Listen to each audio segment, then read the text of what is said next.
Milk soap bar. এর milk lotion প্রতিবার গোসলের পর আমার ত্বক রাখে নরম ও মসৃণ। মেরিল মিল্ক সোপ বার। প্রিয় দর্শক, সবাইকে ওয়েলকাম করছি মেরিল মিল্ক সোপ বার ক্যাফে লাইভের সঙ্গে রয়েছে মৌ। আর আজ আমার সঙ্গে যিনি আছেন দর্শক, তাকে তো অনেক নামে ডাকা যায়। কখনো তিনি আমাদের লাবু কমিশনার, কখনো বোরহান ভাই, কখনো আবার সে কিডনির বল্টু। যদিও নামগুলো নাকি তারই দেয়া আমি শুনেছি। পরিচালক ভাবেন একরকম, তিনি বলেন না এই নামটা হলে বোধহয় আমার সাথে বেশি যাবে এবং পাবলিক খুব ভালোভাবে গ্রহণ করবে। তবে আগামীকাল তিনি চরকিতে আসছেন নতুনভাবে কালো রঞ্জন হয়ে।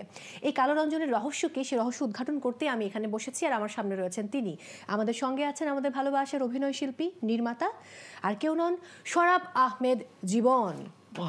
কেমন আছেন? আমি তাকাচ্ছিলাম যে কখন আটকে যান আপনি। এত সুন্দর করে এত লম্বা কথা আপনি কিভাবে বললেন? আমি জানি না, এটা তো আসলে অভ্যাস। মুখস্থ করে না, কোনো মুখস্থ নাই এখানে। আমি জানি, আমি কি আগে আপনাকে জিজ্ঞেস করলাম যে কিডনিতে কি নাম ছিল? মাত্রই তো জানি। হ্যাঁ, আমি ভালো আছি এবং চিকুনগুনিয়ায় ভুগতেছি। সেই হিসাবে যেরকম আছে খুবই ভালো আছে। আর কি এই যে নামগুলোর ব্যাপারটা বললেন, যে নামগুলো পুরোপুরি আমার না, মানে জিনিসগুলো যে নামগুলো থাকে এই নামগুলো আমার পছন্দ যখন হয় না কমিশনে আমি নামগুলো বলি যে এরকম নামগুলো হলে জিনিসটা ভালো হয়। কমিশনার আপনার দেয়া নাম, বোরহান ভাই আপনার দেয়া নাম, বল্টু আপনার দেয়া নাম, তাহলে কি কালো রঞ্জন কে দিয়েছে? কালো রঞ্জন আমাদের অফিসের, আমাদের যে অফিস সহকারী তার নাম হচ্ছে কালো রঞ্জন। ও আচ্ছা। তো ওই জায়গা থেকে আমাদের নাহিদ হাসনাত যেমন স্ক্রিপ্ট রিডার, সে আসলে কালো রঞ্জনটা পিক করছে। সো আগামীকালকে ডিম লাইট আসছে। ডিম লাইট আসছে চরকিতে। হ্যাঁ, চরকিতে, এবং mid life crisis one kind of, সেটা নিয়েই কিন্তু ডিম লাইট। সেখানে আমরা আপনাকে দেখতে পাচ্ছি নিজের পরিচালনায় প্রথমবারের মতো কোনো কন্টেন্টে আপনি অভিনয় করেছেন, বিজ্ঞাপনে করেছেন। হ্যাঁ, বিজ্ঞাপন করেছি, কিন্তু কোনো নাটক, সিনেমা বা ওটিটি কন্টেন্টে করা হয়নি। So for the first time নিজের পরিচালনায় অ্যাক্টিং করতে কেমন লাগলো? খুব টাফ। কারণ হচ্ছে কি, যে ডিরেক্টর হিসাবে আর্টিস্টকে যে বকাটা দেয়, বকাটা দেওয়া যায় না, না এটা হয় না, এটা আমি যেটা বলি, যেটা পারো না সেটা করতে আসো না, আর অভিনয় টভিনয় শিখে তারপরে আসো, হেসেই বলি এটা করা যায় না আর কি। তো নিজের প্রতি খুব বিরক্ত লাগে, নিজেকে গালি দিতে পারতেছি না। সো যখন নিজেকে স্ক্রিনে দেখেন, অবশ্যই আপনি শটটা আবার দেখেন মনিটরে, তখন দেখার পর কি নিজের প্রতি বিরক্ত লাগে নাকি না? মোস্ট অফ দ্য টাইম বিরক্ত লাগে। তখন কি করেন? আমি আসলে করতেই চাই না এই চরিত্রটা, আমি করতে চাই না। এটা রনি ফাঁসায় দিছে আমাকে, বললো তুমি ছাড়া এটা কেউ করতে পারবে না। কিন্তু আমার ধারণা কালো রঞ্জন চরিত্র দর্শক খুব গ্রহণ করবে। আমারও ধারণা, কারণ আমার ছেলে পছন্দ করছে। আচ্ছা, তার মানে এটা হচ্ছে একটা ব্যাপার। আপনি মোশাররফ ভাইকে ওয়াদা করেছিলেন যে আপনি যদি সিনেমা বানান তাহলে প্রথম সিনেমা মোশাররফ ভাইকে নিয়ে বানাবেন, সেই ওয়াদা আপনি রেখেছেন। মোশাররফ ভাই এবং সরাব আহমেদ জীবন, এই দুজনের কেমিস্ট্রি কেমন? কারণ ডিম লাইটও আমরা তাকে দেখতে পাবো। আমাদের একটা প্রেমের সম্পর্ক আছে, বুঝছি সেটা আমি। এটা পরকীয়া প্রেমের। এখন আর কি আর ব্যাখ্যা দেওয়া দরকার আছে? এটা শুনতে যেন কেমন শোনায়, একটু প্রমিত বাংলায় বললে বোধহয় বিবাহ বহির্ভূত প্রেম শুনতে ভালো। এটা আরো বিবাহ বহির্ভূত অবৈধ সম্পর্ক। অবৈধ সম্পর্কটা না বলি। বাই দ্য ওয়ে, একটু জানতে চাই যে ডিম লাইট করলেন একসাথে, যেখানে তানজিকা আপুকে দেখা যাবে, পারসা আছে আমাদের সাথে, পারসা ইভানা, দুজন এত সুন্দরী, মানে আপনার সাথে আমি সম্পূর্ণ একমত, এরা দুজন এত সুন্দর, মানে তানজিকা মিন এটা তো নেয়াই যায় না। মানে যত সময় যাচ্ছে, আমি বলবো না বয়স বাড়ছে, যত সময় যাচ্ছে তত মনে হয় না বিরক্তিকর হয়ে যাচ্ছে এবং ট্রাস্ট মি, এই কথা অ্যাক্টিং এর দিক দিয়েও আপনি যদি, মানে আগে ওনার সাথে আমার ডিরেকশনে কাজ হয়েছে, আমরা কোয়ার্টিস্ট হিসেবে কাজ করছি, এত ফোকাসড হয়েছে উনি, আমি জানি না এটা কি এখন সময়। এবং এই যে মানে বিবাহের তার 1 বছর পূর্ণ হয়েছে, সে কিন্তু ফেসবুকে পোস্ট করেছে, এবং আমি তাকে যতবার দেখা হয় আমি এই কথাই বলি যে আপনাকে আমি মানে মুগ্ধ হয়ে দেখি, আর তিনি বলে তুমি চুপ করো, সারাক্ষণ খালি কথা বলতে থাকো। এবং মানুষ, অনেক ছেলেরাও জানেন যে তানজিকা আপুকে আমি অসম্ভব পছন্দ করি। বাই দ্য ওয়ে, এখন তো আমরা নিজেরা গল্প করছি, আমরা আবার কাজের গল্পে যাই। কাজেরই গল্প, এটা মানে সুন্দর, তাকে নিয়ে কথা বলবো না? আমি তো সুন্দরকে পছন্দ করি, সুন্দরের পূজারি, তো আমি তো বলবো এটা। এবং একটু পরে তানজিকা আমি না আসবে, যদি তার সাথে আবার দেখা হবে না, যদি দেখা হয় তাহলে আমরা বলবো যে আমরা পুরো ডিম লাইট নিয়ে কথা না বলে আপনাকে নিয়ে কথা বলছি। এবং আমি আপনাকে বলে রাখি, আগামীকালকে যেহেতু রিলিজ হচ্ছে এবং চরকির একটা অডিয়েন্স আছে এবং নতুন আরো কিছু অডিয়েন্স হবে, তো তানজিকা মিনের একটা দৃশ্য যদি দেখে, পুরা গল্প না দেখেও যদি একটা দৃশ্য দেখে, তাহলে তার টাকা উসুল উঠে যাবে। এবং আমি কত টাকা আমি জানি না, কোন দৃশ্যটা সেটা আমি তো বলবো না এখন, একটু চালাকি আছে। দর্শকের দৃশ্যটা দেখতে হলে আগামীকাল চরকিতে চোখ রাখতে হবে, এবং অবশ্যই যারা এখনো সাবস্ক্রাইব করেনি সাবস্ক্রাইব করে ফেলুন চরকি। ডেফিনেটলি উই হোপ যে ডিম লাইট আপনাদের ভালো লাগবে। এই যে মিড লাইফ ক্রাইসিস নিয়ে যেই জটিলতা, সেগুলো দেখানো হচ্ছে এই কন্টেন্টে। আপনি কি মিড লাইফ ক্রাইসিসে আছেন? আমি তো মিড লাইফে যাই না, আমি তো মিডিয়াম। উফ, লাবু কমিশনার এগুলো বলে লাভ নেই। মানে কি, মানে আপনি এই যে মানে আপনি কি আমাকে, আচ্ছা আমির খান যদি 60 বছর বয়সে নতুন সে প্রেমে পড়ে বলতেছে যে আমি মধ্যবয়স্ক, আমির খানও মধ্যবয়স্ক আর আমিও মধ্যবয়স্ক, আমির খানের ছেলের বয়সী আমি। আচ্ছা ওকে ওকে, আপনার কিছু একটা হয়েছে আমার মনে হয়। না আমার কিছু হয়নি। আমি যখন এলাম, তো আজকে আমার গেস্ট এসেছেন এবং তিনি এসে বলছেন তাকে একটু ডাউন লাগছে, তিনি ফিল ব্যাড এবং ভাবছেন যে হারে আমি কেন মেকআপ দেইনি। সো আমি বললাম যে আপনি এমনিতেই ঠিক আছেন। এইগুলো আচ্ছা, এইগুলো আমি এমনিতে বললাম, আপনি এগুলো অডিয়েন্সকে বলে দিবেন? এটা তো লাইভ শো, কি করব, সব তো বলে দিতে হবে। এখন আমি কাজের কথায় গেলে আপনি ফান করছেন। সো আবার ডিম লাইটে ফিরে আসি, কতদিন শুটিং করলেন? অনেক দিন শুটিং করছি, আনুমানিক 10-12 দিন। 10-12 দিন বেশি মানে মেইন শুটিংটা 10 দিন, তারপর কিছু পেচওয়ার্ক থাকে, বিরল থাকে, এগুলো তো ফিল্মে একটু লাগেই। পারসা ইভানের সাথে কাজ করার অভিজ্ঞতা কেমন? ও তো একটা খুবই সুইট একটা মেয়ে, চমৎকার একটা মেয়ে। তো ওর সাথে পরিচয় হলো অমির সেটে। তো মানে হয় না যে মানুষ হিসাবে কিছু পরিপূর্ণ মানুষ থাকে, আপনি পারসাকে আপনি পরিপূর্ণ মানুষ হিসেবে ট্রিট করতে পারেন। দারুণ, একদম ঠিকঠাক, ওর কাজে, কথাবার্তায়, ওর চিন্তা ভাবনায় ঠিকঠাক একটা মানুষ। সো ওকে নিয়ে দ্বিতীয় আর কোনো কথা হবে না, বা কেউ যদি দ্বিতীয় কথা বলে তো বললো তুই ভুল বলছিস। ওকে, নির্মাণের চাইতে অভিনয়ে আপনাকে আমরা এখন বেশি পাচ্ছি, এটার কি বিশেষ কোনো কারণ আছে? না, একদমই বিশেষ কারণ না। এখন থেকে অভিনয় কম দেখবেন, নির্মাণেই বেশি দেখবেন। মানে আমার যেটা হয়েছে কি যে আমি চক্করের পরে, মানে আমি যখন অভিনয় ঢুকলাম তখন একটা মার্কেটে একটু খারাপ সময় ছিল, লাইক এই যে কোভিড হচ্ছে না এরকম একটা। তো আমার সার্ভাইভাল কিছু ইস্যু ছিল। আচ্ছা ঠিক আছে, এটা করি। আর আমি বলছি হুটহাট হয়ে গেছে, অডিয়েন্স নিয়ে নিছে, এই আর তো কিছু না। কারণ আমার তো কোনো প্ল্যান ছিল না যে আমি অ্যাক্টিং করবো, এবং আমি স্কেয়ার্ড অফ অ্যাক্টিং, বিকজ আমি একটা প্রাণবন্ত একটা ঠিকঠাক মানুষ। তো অ্যাক্টিং যে আরেকটা চরিত্র না, ওইটা তো আপনি 24 আওয়ার্স অ্যাক্টিং এর মধ্যেই থাকে। তো আমার জন্য নতুন একটা ক্যারেক্টারই করা, এটা তো আমার পক্ষে সম্ভব না। আর থিওরিটিক্যালি যদি আমি বলি মেথডিক্যাল অ্যাক্টিং, আমি একদমই আমার ওই ধারার না, আমার ন্যাচারাল অ্যাক্টিং এ। তো আমাদের এখানে এটাকে এস্টাবলিশ করা খুব ডিফিকাল্ট। কিছু আর্টিস্ট আছেন যারা মানে ন্যাচারাল অ্যাক্টিং করেন, তার মধ্যে অন্যতম হলেন মোশাররফ করিম, আর কিছু নির্মাতার মধ্যে অন্যতম হলেন হুমায়ুন আহমেদ, সরোয়ার ফারুকী, যারা ন্যাচারাল অ্যাক্টিং প্যাটার্নে ওনারা বিশ্বাসী। সো ওই জায়গা থেকে আমার এই অ্যাক্টিং প্যাটার্নটা আমি ওনাদেরকেই ফলো করি, আমি যখন ডিরেকশন দিই। সো আমার এই অ্যাক্টিং প্যাটার্নটা অ্যাকসেপ্ট করবে কিনা এটা আমি জানি না, কিন্তু যখন আমি করলাম অডিয়েন্স অ্যাকসেপ্ট করে নিছে। এরপরে আমি যখন চক্কর করার ফলে আমার বিজ্ঞাপন, যে কাজটা আমি মেইন করি, বিজ্ঞাপনের আদার্স যে কাজগুলো থেকে একটু বিরতি, তখন অ্যাক্টিং করে আমার সার্ভাইভ করতে হচ্ছে। আচ্ছা, সো এইটা এখন আমার কাছে মনে হচ্ছে যে না, অনেকদিন অ্যাক্টিং করলাম, এখন মানে আমি যদি একটু আগে শ্বশুর আগে এখানে শ্রদ্ধেয় আনিসুল হক এসেছিলেন, তখন আমি একটা গোপন কথা শুনে ফেলেছি। এখন এটা তো আমাদের আলাপ ছিল, গোপন কথাটা কি বলে দিব দর্শকদেরকে? আচ্ছা, দর্শক বলছি না, তাহলে একটা ছোট্ট ব্রেক নিয়ে ফিরে আসছি, আমাদের সাথেই থাকুন, কোথাও যাবেন না। মেরিল মিল্ক সোপ বার, এর মিল্ক লোশন প্রতিবার গোসলের পর আমার ত্বক রাখে নরম ও মসৃণ। মেরিল মিল্ক সোপ বার। প্রিয় দর্শক, ফিরে এলাম ব্রেক থেকে, সবাইকে আরো একবার ওয়েলকাম করছি। মেরিল মিল্ক সোপ বার ক্যাফে লাইভের সঙ্গে রয়েছে মৌ, আর আমাদের সাথে আছেন আমাদের ভালোবাসার অভিনয় শিল্পী, নির্মাতা শরফ আহমেদ জীবন। আপনার সামনে কোনো আলাপ করা যাবে না তো, আপনি তো এগুলো তো আমি কিন্তু বলিনি। হ্যাঁ, কিন্তু বলেন, এটা তো টেনশন ফেলে দিলে। এটা টুইস্ট দিচ্ছি, কিন্তু আমি বলবো না, আপনি শিওর থাকেন। অন্য প্রসঙ্গে যেতে চাই, দ্বিতীয় সিনেমা আপনি কবে বানাচ্ছেন? 2026-এর শেষের দিকে। Script ready?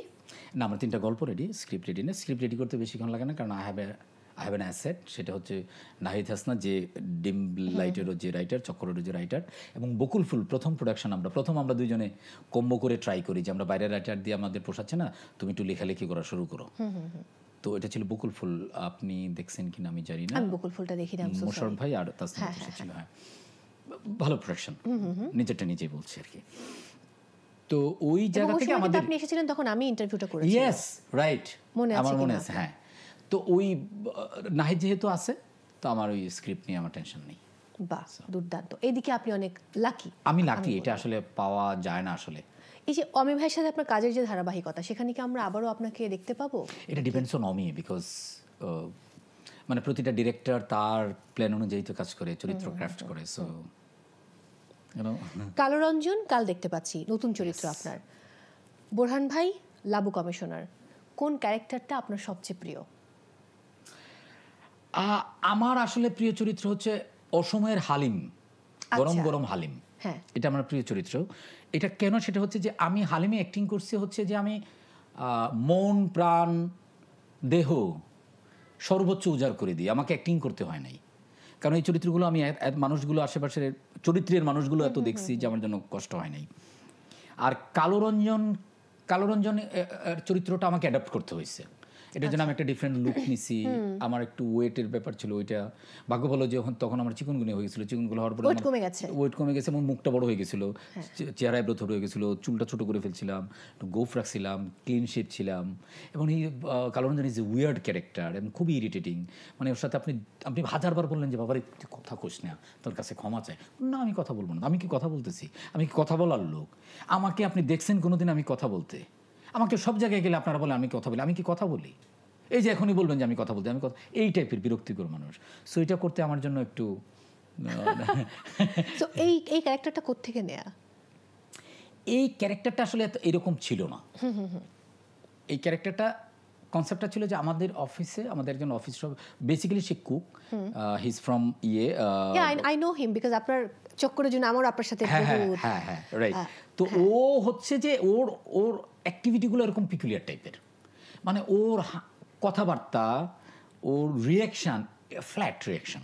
আচ্ছা, মানে আপনি একটা ভালো কথা বললেন তো হাসি হবে, ওর হাসিটা কেমন যেন ঠিক আছে। তো ওই জায়গা থেকে ওর চরিত্রটা নেই, যেরকম একটা চরিত্র পোর্ট্রে করলে কি হয়। তারপরে নাহিদ এটাকে ক্র্যাপ্ট করছে, কিন্তু আমি দেখলাম যে না, ওই চরিত্র আবার এই মিড লাইফ ক্রাইসিসে ঢুকে আবার গ্যাঞ্জাম লাগাইতে পারে না। তখন আমরা ক্যারেক্টারের প্যাটার্ন চেঞ্জ করে দিলাম যে না, একটা চরিত্র লাগবে যেটা বিরক্তি করো। কিছু মানুষ আছে না যে কথা বলতেই থাকে, খুব বিরক্ত লাগে, হয়তো প্রকাশ্যে বলতে পারতেছেন না বাবা থাম, কিন্তু মনে মনে বলতেছেন বাবা তুই থাম, মানে জিনিসটা হলো এরকম আর কি। এরপর কালোরঞ্জন আমার এই পর্যন্ত যতগুলো চরিত্র করছি, আমার সবচেয়ে ইন্টারেস্টিং চরিত্রগুলো করাইছে হচ্ছে অমি। আর বাইরে যেগুলো করতেছি এগুলো আমার এখনো বাইরের কোনো চরিত্র আমার ইন্টারেস্টিং চরিত্র হয় নাই, করি যাই নিজের মতো করে কিছু ক্রাফট করে নেই। কিন্তু কালোরঞ্জন করতে গিয়ে আমি খুব চ্যালেঞ্জ ফিল করছি। কেন জানেন, এটা আমি বলি যে আপনি যদি একটা সুতার উপর দিয়ে হাঁটতেছেন, আপনি যদি বাম দিকে যান তাহলে অনেক বেশি লাউডার হয়ে যাবে, আবার যদি আপনি ডান দিকে যান তাহলে অনেক বেশি আর্টই হয়ে যাবে। এখন আপনি তো আর্ট চান না। আমার এই প্রোডাকশন লাস্ট 10 মিনিট ছাড়া আর পুরো প্রোডাকশনে আপনি খালি হাসবেনই, পুরো প্রোডাকশনে একদম মানে ফুল প্যাকেজ তো এন্টারটেইনিং, আমরা তো এন্টারটেইনিং করতে চাই। আমি যদি পার্টিকুলারলি হাসিটাকে যদি এন্টারটেইনের প্রধান মাধ্যম ধরি তাহলে পুরোটা হাসি। লাস্ট 10 মিনিট আমরা একটু অন্যরকম আমাদের নিজেদের কিছু কথা বলার চেষ্টা করছি, এইটাতেও মানুষ এন্টারটেইন হবে। মানুষ এন্টারটেইন তো শুধু হাসিতে হয় না, কান্নায় হয়, ভয়ে হয়, ইভেন দ্য সাইলেন্সেও হয়। একদম যখন কোনো মিউজিক থাকে না, কোনো ডায়লগ থাকে না, যে প্রান্তরে একটা শর্ট, এটা দেখে মানুষ চুপচাপ ওয়েট করে কি ঘটতেছে, তার মানে হচ্ছে এন্টারটেইন হচ্ছে। তো আমার এই কালোরঞ্জনের ব্যাপারটা হচ্ছে এরকম যে আমরা একটা সুতার উপর দিয়ে গেছি এবং I was scared in a sense যে ওই শুট টাইমেই আমার চিকনগুনিয়া ধরা পড়লো। সো আমি শুনেছি আপনি হুইল চেয়ারে বসে বসে, একদমই তাই। এবং আমার কিছু করা ছিল না, কয়েকবার শুটিং ডেট চেঞ্জ করছি।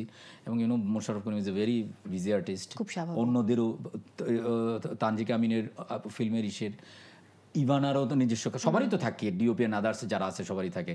সো আমি একটু সুস্থ হই, আবার যাই, আবার শুটিং করে 2 দিন, আবার অসুস্থ হই, আবার বলে ওনারাই বলে এই তাহলে করা দরকার নাই। এবং কেউ বলে আগে বলে যে শুটিং করে ডেট পাবো না, পরে বলবে মানা করছিলাম এখন করা দরকার নাই। ঠিক আছে, তো এইভাবে করার কারণে আমার জন্য চ্যালেঞ্জটা বেশি ছিল। এবং ক্যামেরা পিছনে এবং সামনে, এবং Kaloranjan is one of the major character. And behind camera যেটা হয় কি, ডিরেক্টর তো প্রচুর মুভ করে কাজ করতে হয়। ডিরেক্টর আমি চেয়ারে বসলাম আয়েস করে এরকম নো। আমি সত্যজিতের ডকুমেন্টারিও দেখছি, উনি মানে শেষ বয়সে শুধু দৌড়াদৌড়ি করছে, স্পিলবার্গের শেষ বয়সে শুধু দৌড়াদৌড়ি করে এরকম করে শুটিং করে, বিকজ এইটা ফিল্মিং হচ্ছে একটা এনার্জেটিক ওয়ার্ক। তো আমি হুইল চেয়ারে বসে করতেছি, মানে আমি আছে না, আমি মুসাফিন শমশের আমাকে দিয়ে খাওয়াই দিই, 4 বছর নারী এসে খাওয়াই দিল, সেটা কিন্তু এরকম না। সো ওই জায়গায় আই ফেল্ট যে আরে ঈশ্বর আমাকে এই সময় এই চ্যালেঞ্জটা ফেললো। বাট আমি এইটুকু আপনাকে এনশিওর করতেছি, মানে ইফ ইউ হ্যাভ টাইম তাহলে ডেফিনেটলি আপনি তো দেখবেন, আপনি দেখে ওটা স্ক্রিনে আসলে এটা বুঝবেন না। এখন অ্যাক্টিং আসলে কখন একজন অ্যাক্টর করে তার তো বোঝার কোনো উপায় নেই, সে তো চরিত্রের মধ্যে ঢুকে যায়, যারা আসলে প্রকৃত অর্থে অ্যাক্টর না। এখন তো আমি বলে ফেলছি, তো ওইটা ডেফিনেটলি আমি জানি যেটা দর্শক বুঝতে পারবে না। আমি কি প্রকৃত অর্থে কি অ্যাক্টর? I don't know. এটা তো আমরা যারা দেখি আপনাকে, আমার তো মনে হয় যে আপনি ন্যাচারাল অ্যাক্টিং করেন। আপনি বললেন না যে কালো রঞ্জন একটা আলাদা মানুষ, আমার কিন্তু আপনাকে এরকম অস্থিরই মনে হয় যে আপনি স্থির না, আপনি খুব অস্থির প্রকৃতির একটা মানুষ। By the way, next content কবে আসবে? বিজ্ঞাপনের কন্টেন্ট আমি এখন বিজ্ঞাপন করব। আবার বিজ্ঞাপনে ফেলবেন? আবার বিজ্ঞাপনে ফেলবো, কারণ টাকা দরকার, তাই তো? মানি ম্যাটার্স, কিছু কিছু করার নাই। মোশাররফ ভাইয়ের চরিত্রটা কেমন? আপনি তো চক্কর দেখেন নাই? না, আন্দাজি বলছি। ঠিক আছে, তো চক্করে মোশাররফ করিমের যখন চক্কর আমি দেখিনি, বাট চক্করে পুরো স্ক্রিপ্ট আমার পড়া, এটা আপনার জানার কথা। হ্যাঁ, তো ওই মোশাররফ করিম কি মোশাররফ করিম মনে হবে না। হ্যাঁ, চক্করে যেরকম মোশাররফ করিমকে মাইনুল মনে হয়েছিল যে আচ্ছা এরকম একটা চরিত্র, এইখানে মোশাররফ করিমের চরিত্র নাম হচ্ছে শামসুজ্জামান, আপনাকে শামসুজ্জামানই মনে হবে।